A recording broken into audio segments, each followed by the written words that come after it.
right, I'm gonna make you applause big time for the filmmakers here. My name is Perry Nemroff, I work for Collider, and I'm sure like you can already feel the vibes, but this movie is just an utter joy and delight. So I am especially honored to be here today discussing the movie with you and some of the folks behind it. First and foremost, star and executive producer June Squibb is here.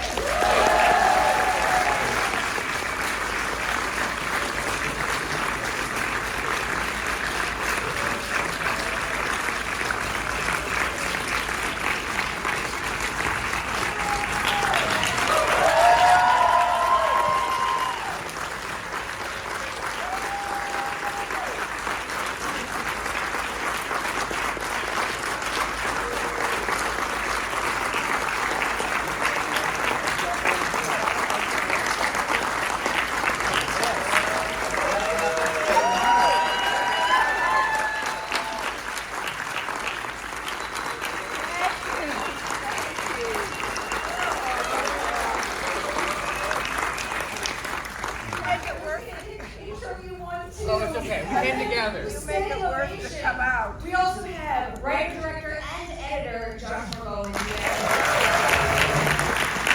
And we're joined by producers Zoe Worth and Chris Kaye.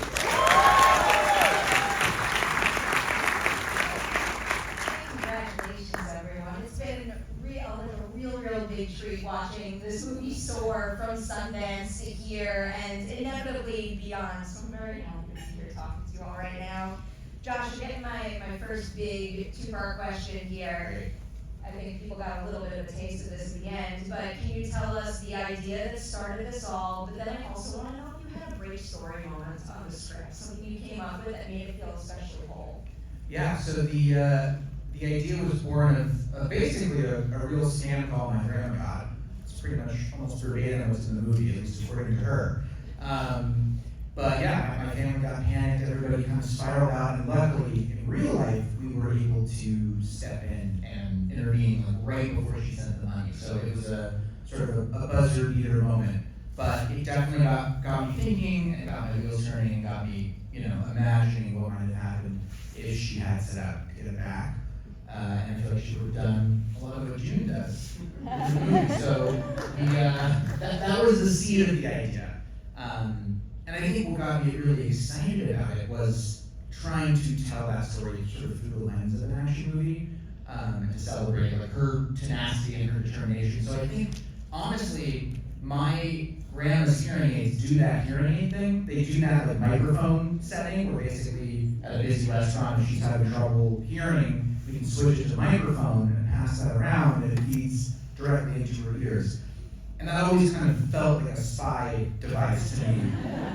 So once I started, that was probably an early moment where I was like, oh, wait a minute, there's some connective tissue here. There's something fun about trying to take these things and thread them together and use this frame and this genre to sort of send up, a person in my life who's always been such a strong and kind of stalwart presence.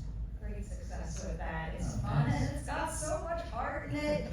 June, I want to ask you about working with Josh, because it's your first feature. That's a really big deal. It's not easy to make something like that happen. What is something about him as an actor's director that you appreciated and you're excited for more actors to experience in the future? Well, first of all, the fact that he wrote that script, because it was a beautiful script. And when I read it immediately, I knew this is something I wanted to do.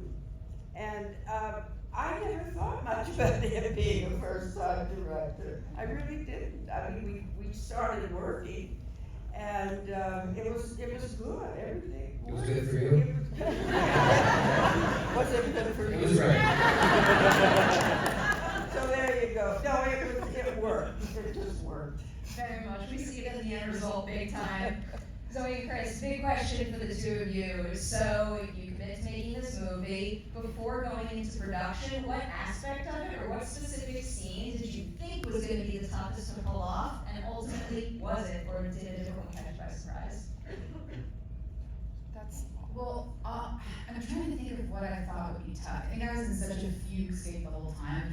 We were in the middle of COVID. We were trying to keep everyone safe. We were doing this action movie for low budget. I think it was just like get through the days. But the scene that ended up being crazy to shoot was actually when June and Richard were out on the bench outside of the city post office, because we were shooting in front of just a very active crime scene. Like, very active, bomb squad calls.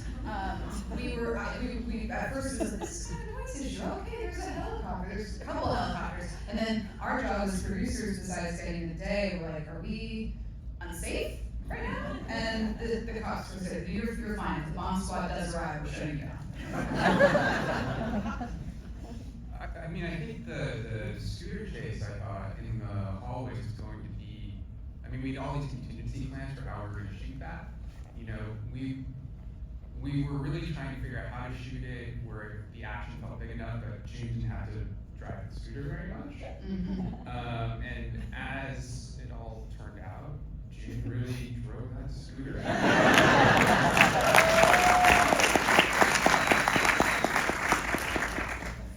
June, I'm gonna ask you a big two-part question now about signing on for the movie. I'll split it up here. First, what single thing were you most excited to get to do when you signed on to play Thelma?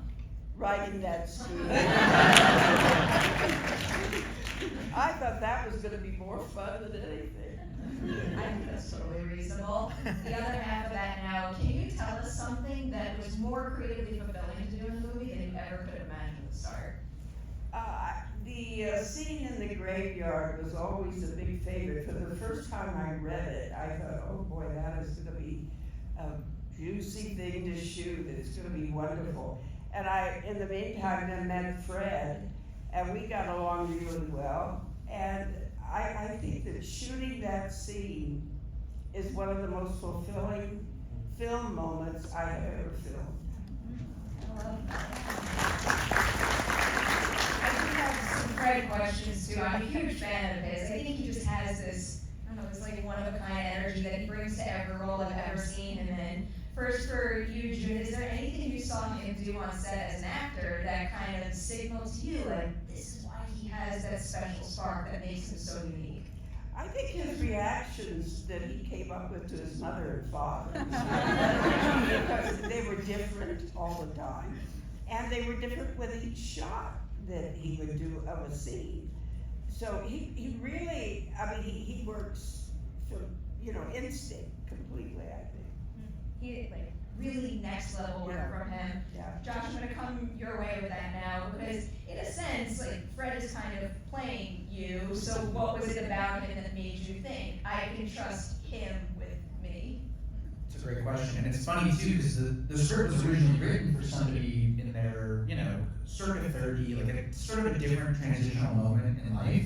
And when we saw Fred on White Lotus, we were so taken with him, and we were like, I think this is the guy, like, it's gotta be Fred. And so we actually did a pass on the script and aged it down, and we wrote the part a little bit for him, for that very reason, of just kind of seeing something in him where he just felt like he had such a wonderful mix of humor and heart and sort of just like you said, it's a very spontaneous energy. He's able to kind of really come alive in every scene, and I think especially at his age, it's just very impressive to be so open in that way and not, nervous about hitting this or hitting that. He's very in the moment, and he's very generous as an actor and someone who we just loved working with and felt really good about the fact that we changed that part. How did he wind up an executive producer on the film along with June?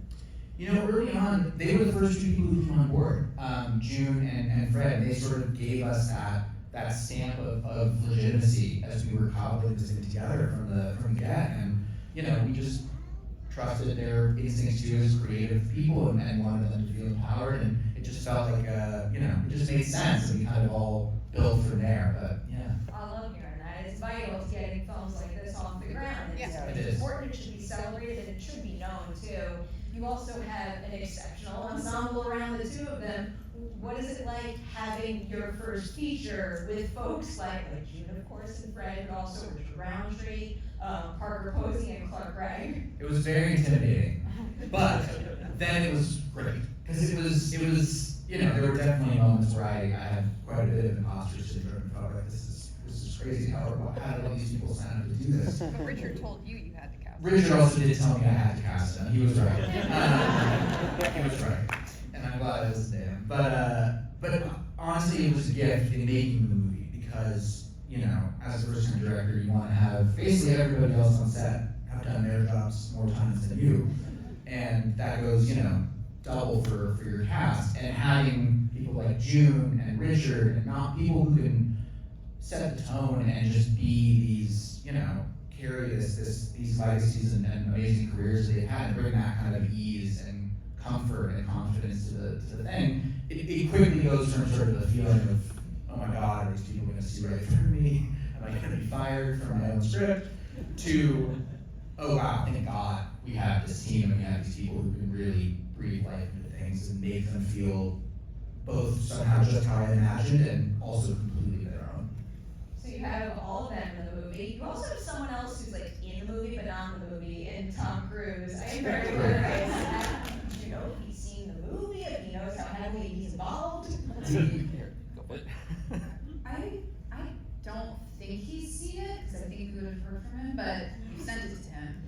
I think he knows how important it was though, because it was a big deal to get the Mission Impossible footage, and he gave that to us directly, and that came about by, first of all, Josh shot it both ways. Josh, June, and Fred, in the scene where they're watching TV, they shot kind of a vague action conversation about someone doing their own stunts, and then they shot the one about Tom Cruise, Mission Impossible. They're different. We were hopeful, but weren't sure that we would get those rights, and we sent him pages of the script. We also sent him a video from our table review of these guys performing the scene, and he said yes, and then we were able to go to Paramount and do the whole thing, and it was an awesome get that I think adds a lot to the, you know.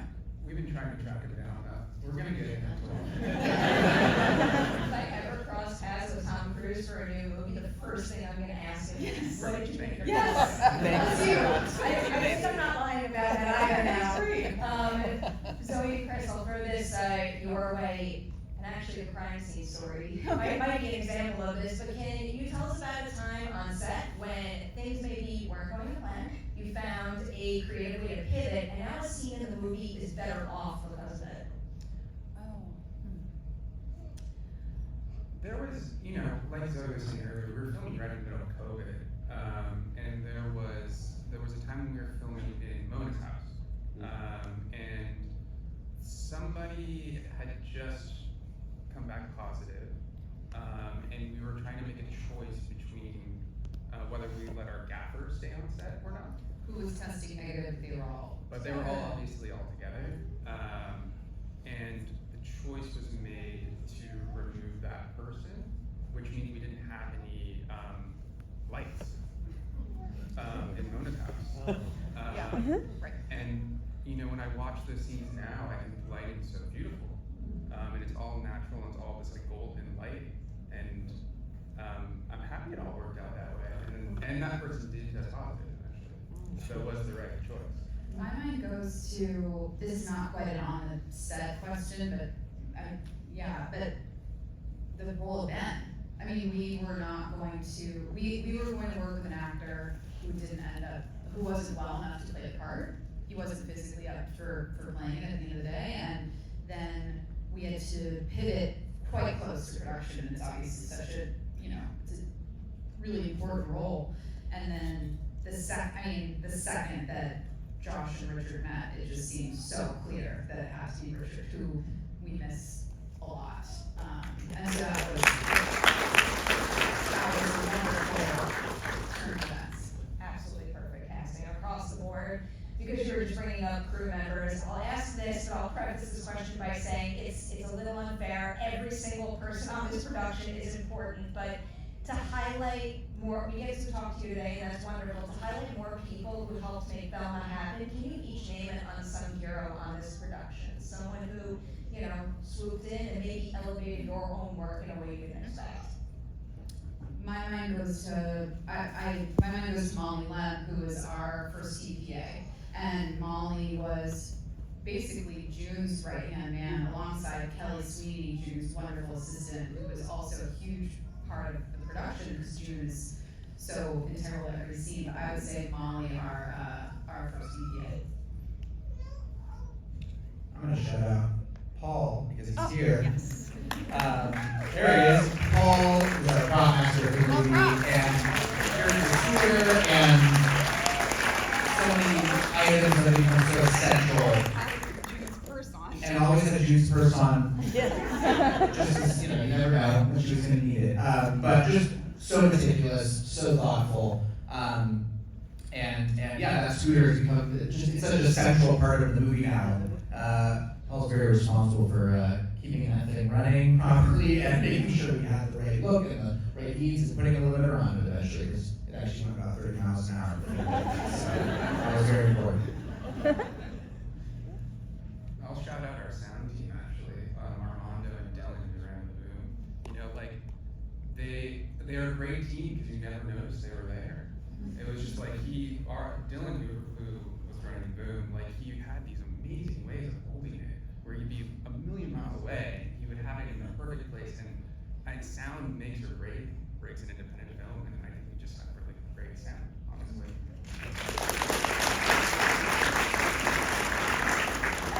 I'm gonna say my driver. Wonderful. And on cold nights when we were all freezing our butts off, he would have that car ready for us to climb into. Richard and I were always climbing into my car to get warmed up.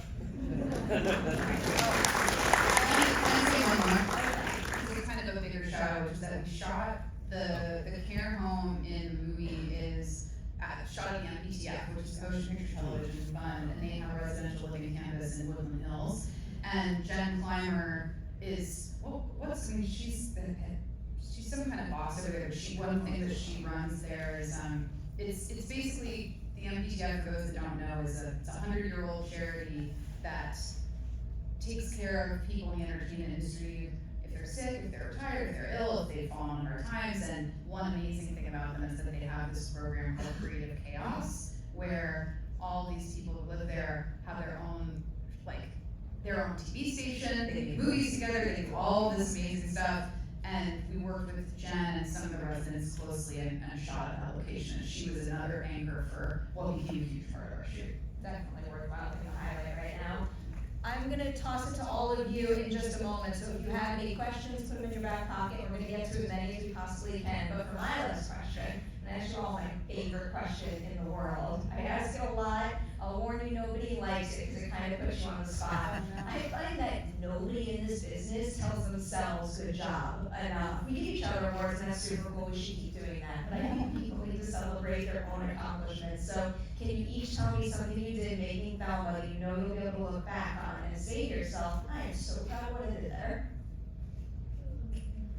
I can see how that's a hard question. You did a lot. Me? Yeah. Okay, I'll kick it off. I'm glad that I edited the movie and got to stick with it through every chapter in some ways, because I think the tone of it was something that we all talked about quite a bit and felt like kind of a delicate dance and something that we just wanted to make sure we protected and didn't skew too broad or lose the thread there. So I guess I'm happy that I even though I've seen the footage an ungodly amount of times, I am glad that I stuck out that portion of the process.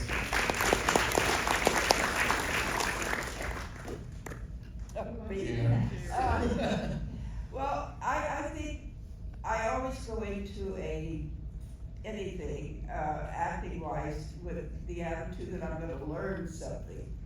And I think I did, and we talked about this the other day. I was much more relaxed, and I think that was a lot of you being your job. And I really felt I've never worked so relaxed in my life. I like that.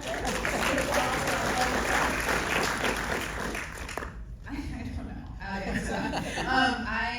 I'm really glad that we did it. I feel like I just was gonna make sure that we made this movie and kind of was really, focused on doing that. So that, and I also think that hopefully Chris and I both helped protect and say certain things that were in process, in post, that weren't quite fully realized, that, when you're watching a rough cut and something's not quite exactly done yet, I think that people can freak out. So, you know, if we're doing screenings and we're doing notes and we're applying to festivals and there's a lot of feedback, I think that we, the three of us together, just kind of stuck with the original intention and, Yeah, yeah.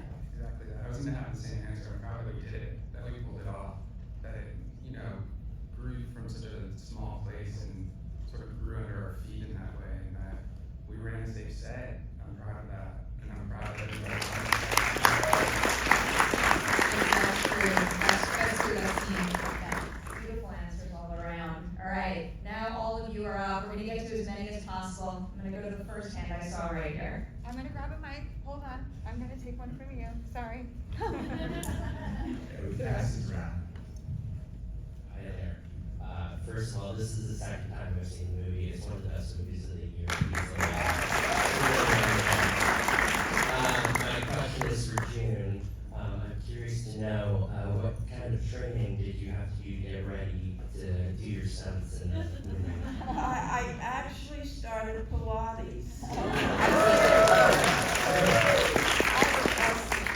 My assistant and Kelly, we were doing it about, half a year, I think, before I started it. And I have never done it. I had danced and I had certainly worked out a lot with trainers and everything, but I had never done Pilates, and it made me stronger. It really did. So Pilates All right, the next one I saw was right here in the white t-shirt. Wait for me. Say your name too. What was your name, sir? I'm Jeremy. Jeremy, thanks for your question. Hi, my name is Danny, so this comes into what I'm gonna say. June, you're one of my favorite actors. When I see you in anything, I immediately go, and I'm just like the gentleman over here, it's my second time seeing this.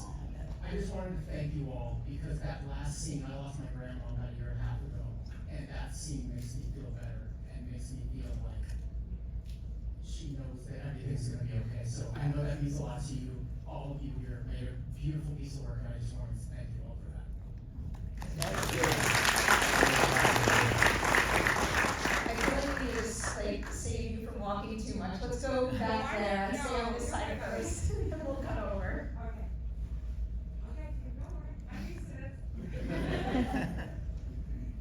Hey folks, my name is Brad, and I believe there's a few of us here that are fans of the comedy sketch show I Think You Should Leave.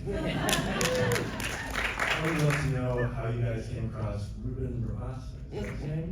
That is his name. The great Ruben Rabasa. And I can say we came across him and I think you should leave. It's just like, I think it was the funniest thing I'd ever seen in my life. And I remember when we were talking about populating the senior living facility, trying to figure out some of those roles, I think Ruben was like mentioned to us in some conversation, and we were like, oh my god, well, we gotta just I think it was Janie's idea. Was it Janie? Our casting director, Janie Ember, I believe brought up Ruben, and instantly it was like, oh, okay, well, we have to figure out a way to make that work, and we ended up flying him out from Miami. That was the craziest, like. That was an irresponsible move. But we were like, Gotta do it. we gotta get Ruben out there. And I'm really glad we did, because he's so funny, and he was also just a really sweet, fun guy to be around. So, also a big, I think you should leave fan. All right, we're gonna come to this side, right over here, and then I see you with your hand up back there. We'll get to you as well. Hi, thank you so much. I've been looking forward to this, and I brought my mother-in-law, who also nice. So I love the wink to the old kind of Mod Squad and Shaft, and how when she was rolling on the bed, the slow motion. I mean, I was like, oh my god, the wink at that. It was so fabulous. But the music added so much to it. Could you talk about the composer and how that worked? Absolutely. Two-time Emmy nominee. Yeah, he just got nominated for an Emmy for sure. Nick is an insanely talented composer who I think really understood the assignment in terms of trying to. He always talked about scoring the movie from Thelma's perspective, and so in trying to figure out how to kind of balance the tone of it all and make it not feel like a parody, but make sure we also had enough propulsion and stakes that it actually felt exciting and like it had that engine. Nick took a lot of inspiration from a lot of Schifrin and scores of that era, and trying to kind of put those through some kind of updated sensibility to kind of find the voice and tenor. But Nick, I will say, worked incredibly hard in the movie. Did really left it all in the field in terms of just dialing in. Because you're right to point out the music does. It's a huge lift in terms of the tone, the fun, the pathos. All of it is just wrapped up in that score, which is it's not quite wall to wall, but it's a lot of music.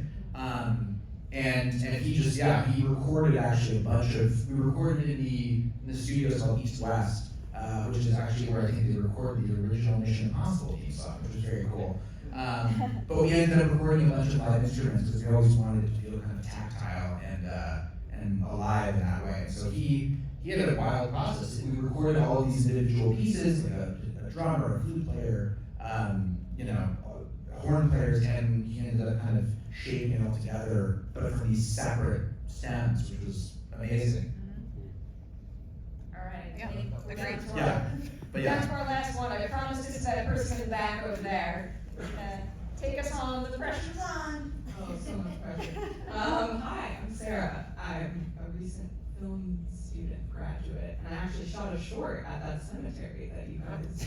Yeah.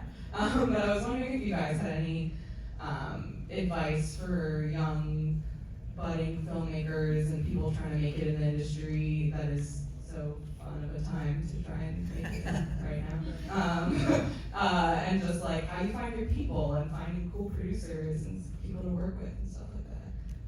I'll say a quick one and I'll pass it to these guys too, but I think it's about, at least in my experience, it was about pursuing an idea and a thing that I loved and that I felt really, really excited about and had enough love and passion for that it could kind of carry me through the unlikeliness of getting anything made. And also, I would say, working with people that you trust and feel you're all swimming in the same direction. Zoe and Chris moved mountains to get this movie made, and they understood the movie from the get.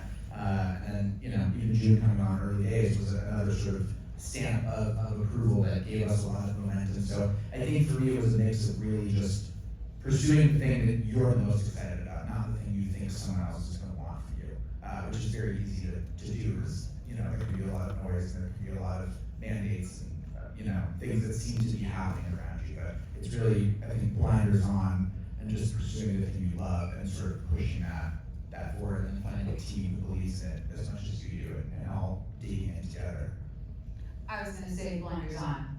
That the big lesson for me, I think for a lot of us for this was we're gonna make it and not listen to anything else. And that's hard to do, but try to quiet the hedging and the negativity and just do it anyway if you really love it and make sure you really love it. I mean, I can just add ditto all of that, and then just be yourself. There's not I think especially being a producer, there's this idea of I have to put on a producer outfit, and it doesn't really work like that. I think if you just want to be yourself, be your authentic self, and just represent who you actually are, I think that's really the most important thing. How about you? June, any hot tips? Take us home? I just think you have what Josh said, you do what you want, what you think is important and what you love. And otherwise, you're just gonna go into an abyss of ridiculousness, what films do these days. So anyway, that's what it is. Decide that this has got to be something you've got to do.